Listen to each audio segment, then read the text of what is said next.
ിന്റെ വിധിവിലക്കുകളെയും നിയമനിർദ്ദേശങ്ങളെയും പൂർണ്ണമായും പാലിച്ച് മുത്തഖീങ്ങളായി ജീവിക്കാൻ പരിശ്രമിക്കണമെന്ന് ഓർമ്മപ്പെടുത്തുകയാണ്, വസിയ്യത്ത് ചെയ്യുകയാണ്. അള്ളാഹു നമ്മെ എല്ലാവരെയും അതിനനുഗ്രഹിക്കുമാറാവട്ടെ. ദുആയുടെ 12 മര്യാദകളാണ് നമ്മൾ പറഞ്ഞു വരുന്നത്. അതിൽ 7 മര്യാദകൾ, ആദാബുകൾ നമ്മൾ പറഞ്ഞു കഴിഞ്ഞു. 8ാമത്തെ ആദാബുകളിൽപ്പെട്ട 8ാമത്തേത് അസ്സുആലു ബി അസ്മാഇല്ലാഹിൽ ഹുസ്ന.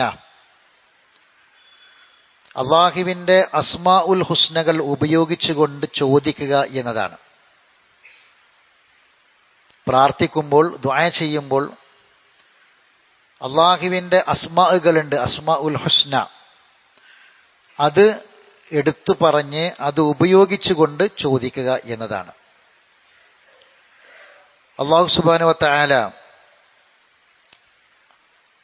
സൂറത്ത് ഇസ്രായിൽ പറഞ്ഞു 110ാമത്തെ ആയത്തിൽ, ഖുലിദുല്ലാഹ് അബിദുർ റഹ്മാൻ അയ്യമ്മാ തദ്ഉ ഫലഹുൽ അസ്മാഉൽ ഹുസ്ന. നിങ്ങൾ അല്ലാഹ് എന്ന് വിളിക്കുക, അല്ലെങ്കിൽ റഹ്മാനെ എന്ന് വിളിക്കുക.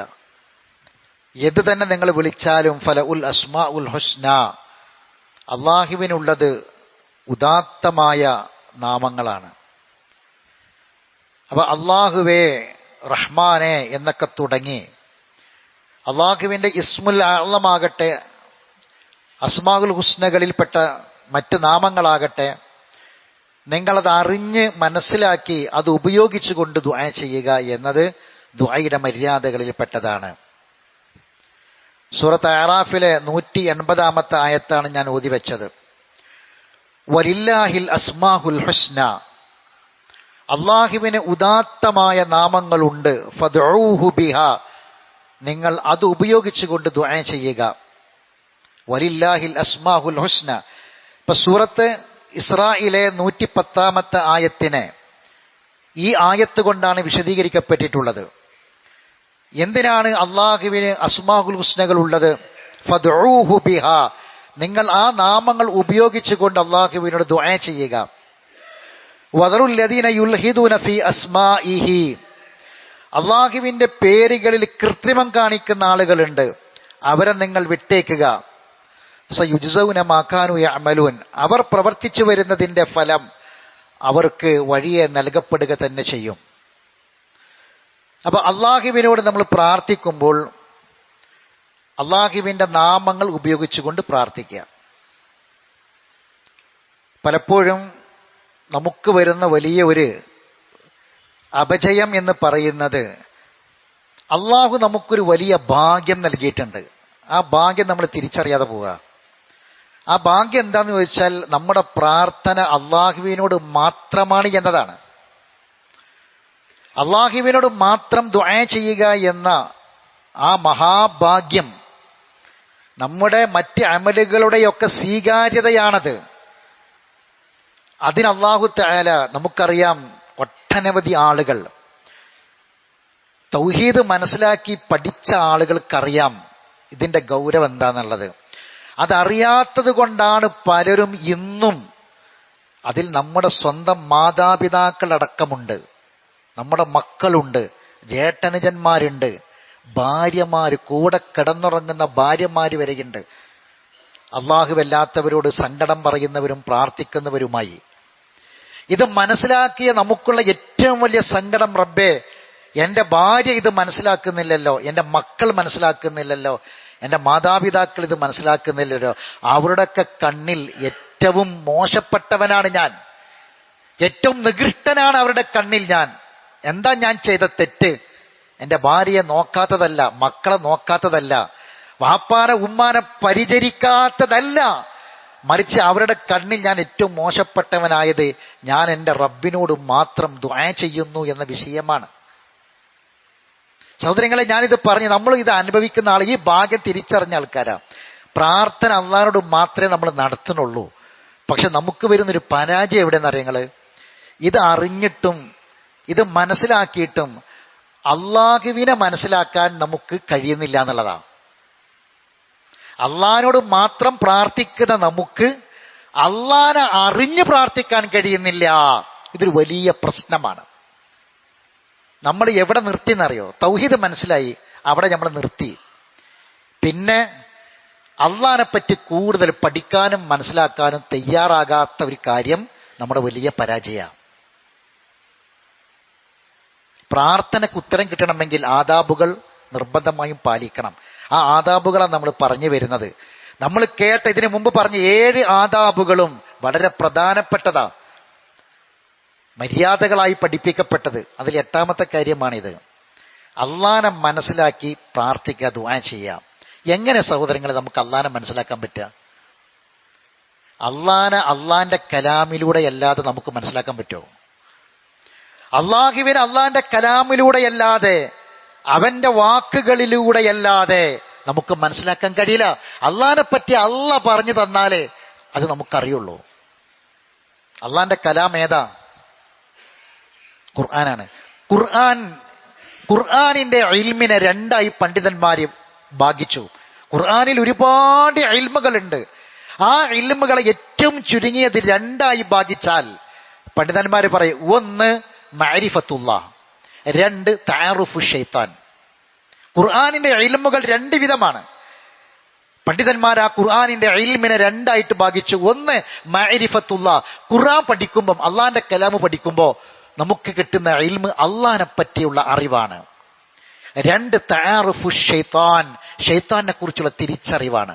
ഇത് രണ്ടുമാണ് ഖുർആനിന്റെ ഇൽമിൽ ഏറ്റവും പ്രധാനപ്പെട്ട 2 ഇൽമ്. ഇതിൽ 1ാമത്തെ ഇൽമാണ് മഅരിഫത്തുല്ലാഹ്. സഹോദരങ്ങൾ, നമ്മൾ എവിടേക്കാ മടങ്ങിപ്പോകേണ്ടത്? അള്ളാഹുവിന്റെ അടുക്കലേക്ക് തിരിച്ചു പോകേണ്ടവരാ. ആ റബ്ബിനെ നമ്മൾ അറിയണ്ടേ, ആ റബ്ബിനെ നമ്മൾ മനസ്സിലാക്കണ്ടേ. അതിനു വേണ്ടി നമ്മൾ എത്ര സമയമാണ് ചെലവഴിച്ചത്? നമുക്ക് നമ്മുടെ മകളോട് ഇഷ്ടമുണ്ട്, നമ്മളെ മകളോട് സ്നേഹമുണ്ട്. നമ്മളെ കരളിന്റെ കഷ്ടമാണ് മകൾ, അല്ലെ? അവൾക്കൊരു ഇണയെ അന്വേഷിക്കുന്ന സമയത്ത് നമ്മൾ എത്ര അന്വേഷിക്കും ആ വ്യക്തിയെക്കുറിച്ച്? ആ വ്യക്തിയെ അറിയാൻ നമ്മൾ എത്ര ശ്രമിക്കും? ആ വ്യക്തിയെ അറിയാൻ വേണ്ടി നമ്മൾ ഏതൊക്കെ മാർഗം ഉപയോഗപ്പെടുത്തും? എങ്കിൽ നമ്മളെ പൊന്നു മകളെക്കാൾ, നമ്മളെ ദുനിയാവിലുള്ള മുഴുവൻ വസ്തുക്കളെക്കാളും നമുക്ക് ഏറ്റവും പ്രിയപ്പെട്ട റബ്ബിനെ അറിയാനും മനസ്സിലാക്കാനും നമ്മൾ എത്ര സമയം മാറ്റിവെച്ചിട്ടുണ്ട് ജീവിതത്തിൽ? ആ റബ്ബിലേക്ക് തിരിച്ചു പോകുന്നതിന് മുമ്പ് നമ്മൾ ആലോചിക്കണ്ടേ, എത്ര സമയം മാറ്റിവെച്ചിട്ടുണ്ട്? റബ്ബിനെ അറിയാൻ റബ്ബിന്റെ കലാമിലൂടെ അല്ലാതെ പറ്റൂല. ഖുർആൻ ഇങ്ങനെ വായിച്ചു നോക്കൂ, ഓരോ ആയത്തുകളും അവസാനിക്കുന്നത് അള്ളാന്റെ നാമങ്ങൾ പറഞ്ഞാണ്.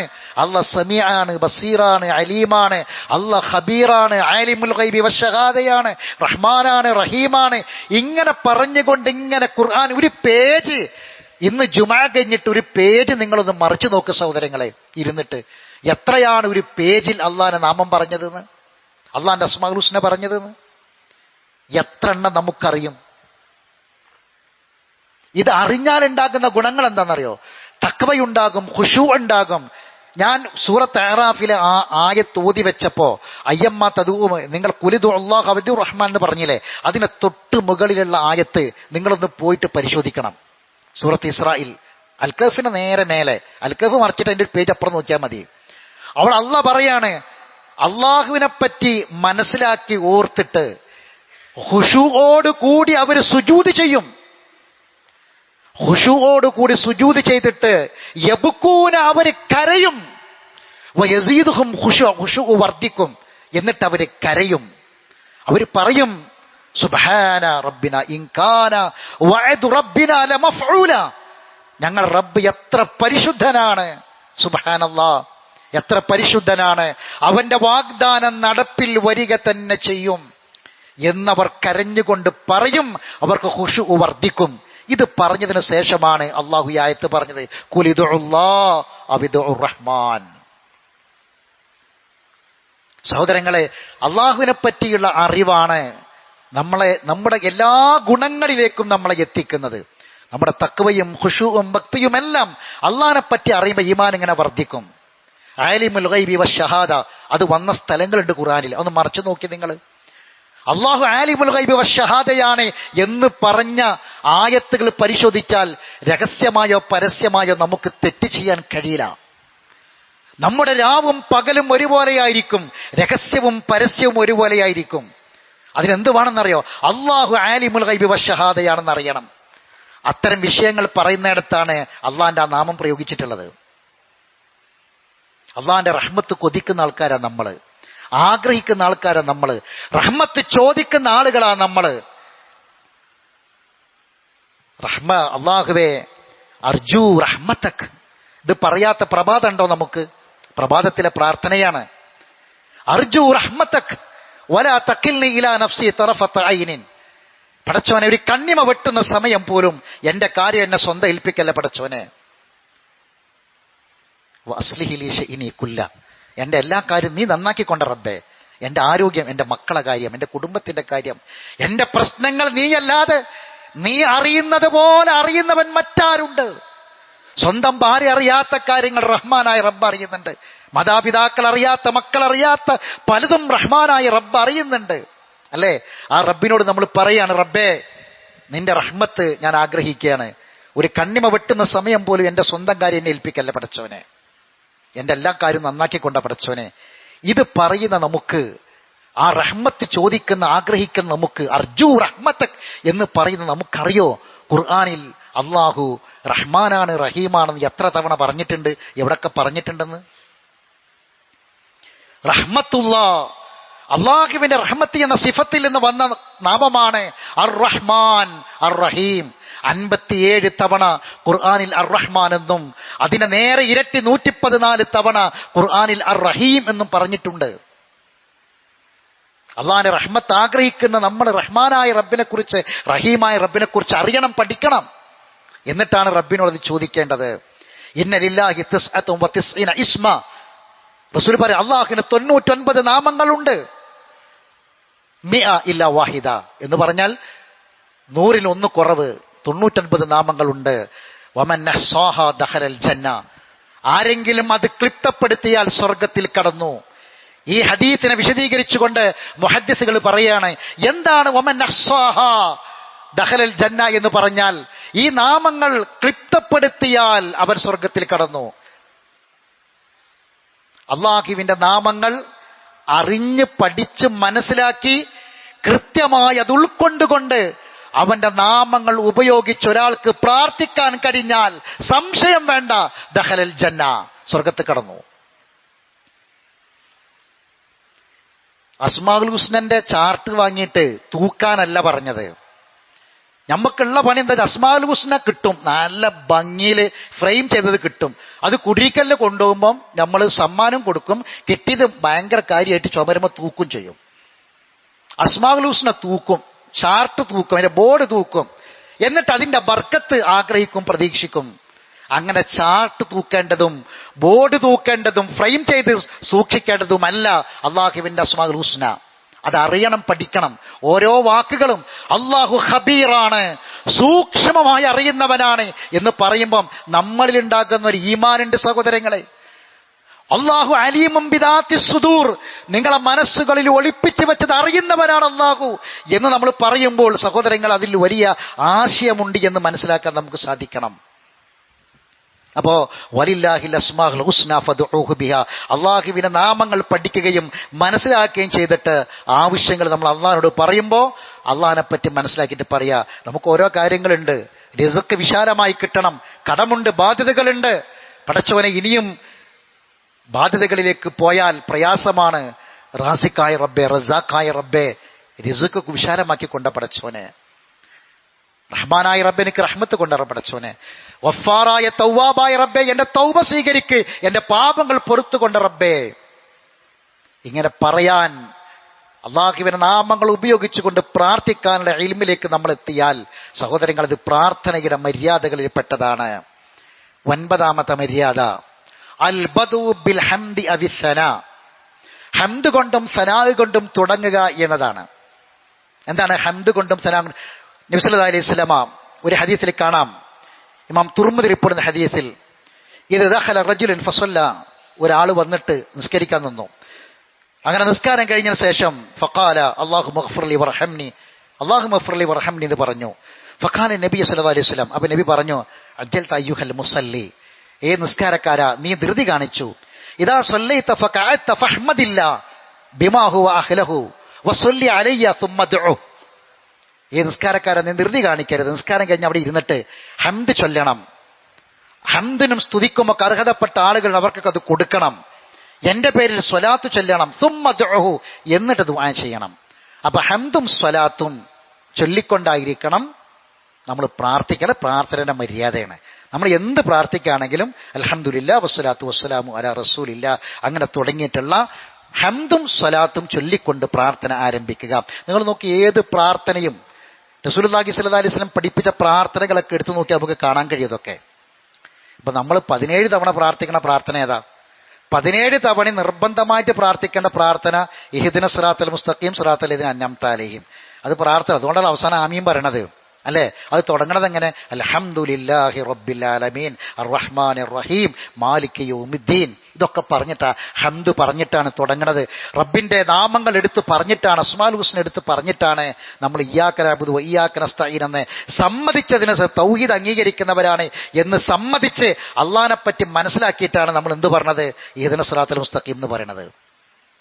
തൗഹീദ് അംഗീകരിച്ചാൽ മാത്രം പോരാ, അള്ളാഹിനെ പറ്റി ആദ്യം മനസ്സിലാക്കിയിട്ടാണ് പിന്നെ തൗഹീദ് അംഗീകരിക്കുന്നത്.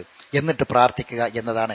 രാത്രി നിസ്കാരങ്ങളൊക്കെ നിങ്ങൾ എടുത്തു നോക്കി, നബി സല്ലല്ലാഹു അലൈഹി വസല്ലം രാത്രി നിസ്കാരങ്ങളിലൊക്കെ ഈ ഹംദ് ഇങ്ങനെ പ്രാർത്ഥനയ്ക്ക് ഉത്തരം കിട്ടുന്ന പ്രത്യേക സമയങ്ങളിലൊക്കെ ഹംദ് വർദ്ധിപ്പിക്കുക. അല്ലാഹുമ്മ ലക്കൽ ഹംദ് അൻത മലിക്കുസ് സമാവാതി വൽ അർളി വമൻ ഫീഹിന്ന അല്ലാഹുമ്മ ലക്കൽ ഹംദ് അൻത ഖയ്യിമുസ് സമാവാതി വൽ അർളി വമൻ ഫീഹിന്ന അല്ലാഹുമ്മ ലക്കൽ ഹംദ് അൻത നൂറുസ് സമാവാതി വൽ അർളി വമൻ ഫീഹിന്ന അല്ലാഹുമ്മ ലക്കൽ ഹംദ് അൻത ഖാലിഖുസ് സമാവാതി വൽ അർളി വമൻ ഫീഹിന്ന അല്ലാഹുമ്മ ലക്കൽ ഹംദ് അൻത റബ്ബുസ് സമാവാതി വൽ അർളി വമൻ ഫീഹിന്ന. അങ്ങനെ പറഞ്ഞിട്ട് ഹംദ് ഇങ്ങനെ ആവർത്തിച്ച് പറയണം. അപ്പൊ പ്രാർത്ഥിക്കുമ്പം ഹംദും സ്വലാത്തും ഒക്കെ ചൊല്ലിയിട്ടായിരിക്കണം നമ്മൾ പ്രാർത്ഥിക്കേണ്ടത്. അതും പ്രാർത്ഥനയുടെ മര്യാദകളിൽപ്പെട്ടതാണ്. അല്ലാഹു സുബ്ഹാനഹു വ തആല പ്രാർത്ഥനയ്ക്ക് ഉത്തരം കിട്ടുന്ന ആളുകളിൽ നമ്മളെ എല്ലാവരെയും ഉൾപ്പെടുത്തി അനുഗ്രഹിക്കുമാറാവട്ടെ. അഖൂലു ഖൗലി ഹാദാ അസ്തഗ്ഫിറുല്ലാഹൽ അലീമ ലീ വലക്കും ഇന്നഹു ഹുവൽ ഗഫൂറുർ റഹീം.